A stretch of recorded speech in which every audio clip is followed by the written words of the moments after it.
اعوذ باللہ من الشیطان الرجیم، بسم اللہ الرحمن الرحیم۔ الصلاۃ والسلام علیک یا سیدی یا رسول اللہ وعلی آلک و اصحابک یا سیدی یا حبیب اللہ۔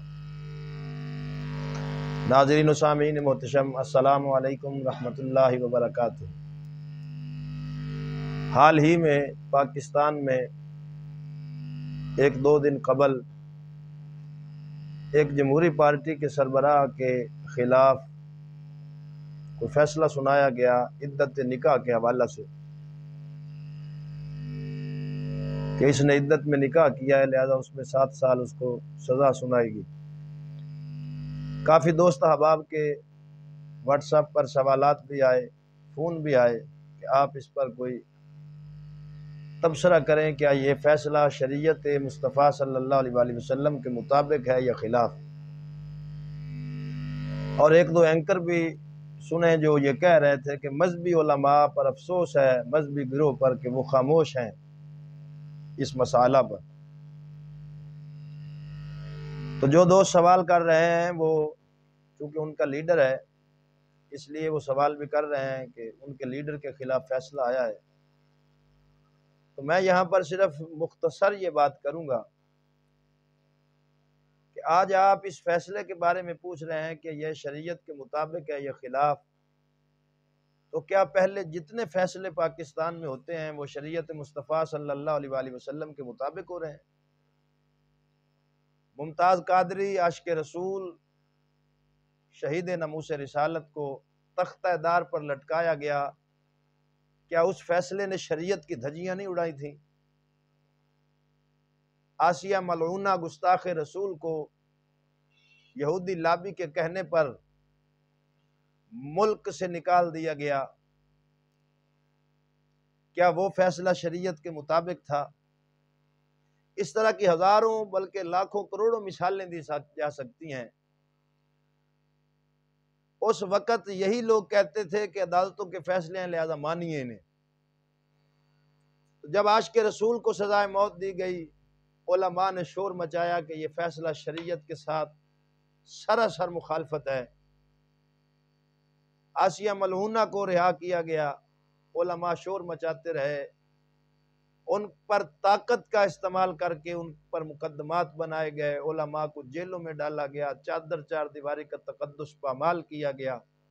اسی ملک میں کیا گیا یہ سب کچھ۔ اس وقت آپ کو شریعت کیوں یاد نہ آئی؟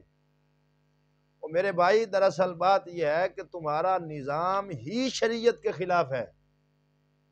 تو جو مکمل نظام ہی شریعت کے خلاف ہے، اس نظام میں سے ایک فیصلے کے بارے میں آپ پوچھ رہے ہیں یہ شریعت کے مطابق ہے یہ خلاف ہے، تو پہلے کون سے پاکستان میں فیصلے شریعت کے مطابق ہو رہے ہیں؟ یہ جتنے فیصلے ہو رہے ہیں سیاسی اغراض و مقاصد کے لیے ہو رہے ہیں، اس میں ان کی اپنے مقاصد ہیں جن کو وہ حاصل کرنا چاہتے ہیں۔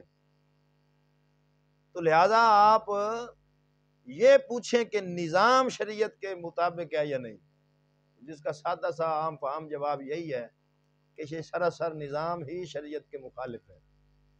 تو جو نظام شریعت کے مخالف ہے، اس نظام میں آپ یہ کیسے توقع رکھ سکتے ہیں کہ کوئی فیصلہ شریعت کے مطابق آئے؟ فیصلے اس وقت شریعت کے مطابق آتے ہیں جب نظام شریعت مصطفیٰ کا نافذ ہو۔ اب چونکہ سرے سے نظام ہی موجود نہیں، تو اس میں اب ہم ایک فیصلے کو کیسے کہہ دیں کہ یہ شریعت کے مطابق ہے یا خلاف ہے؟ اسی ملک میں اسلامی جو نام کا ہے، اسلام کا نام لیتے ہیں، شریعت کی آئے دن روز دھجیاں اڑائی جا رہی ہیں۔ اس وقت آپ کو کیوں یاد نہیں آتا کہ یہ کام جو ہم کر رہے ہیں یہ شریعت کے مطابق ہے یا مخالف ہے؟ آج آپ کے اپنے سربراہ یا لیڈر کے خلاف اگر کوئی فیصلہ آئے تو آپ اس کے بارے میں پوچھتے ہیں۔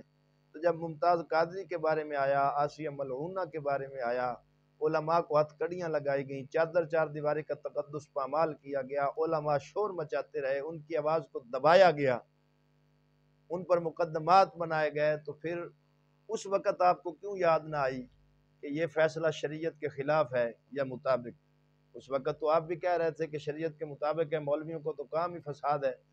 تو جب مولویوں کی بات کو آپ سمجھتے ہی کچھ نہیں، تو اب علماء سے آپ مطالبہ کر رہے ہیں کہ علماء خاموش ہیں جی، فیصلہ شریعت کے خلاف آ گیا، تو سب سے پہلے میرے بھائی نظام ہی شریعت کے مخالف ہے، اور جس ملک کا نظام ہی شریعت کے مخالف ہو اس میں یہ توقع کبھی نہیں کی جا سکتی کہ وہاں کوئی فیصلہ شریعت کے مطابق آئے گا۔ شریعت کے مطابق فیصلے اسی وقت آئیں گے جب مصطفیٰ کریم صلی اللہ علیہ وآلہ وسلم کی مکمل شریعت کا نظام ملک پر قانونی حیثیت سے نافذ ہوگا، اس وقت فیصلہ شریعت کے مطابق آئے گا۔ باقی یہ جتنے فیصلے ہو رہے ہیں ان کا شریعت کے ساتھ کوئی تعلق نہیں ہے۔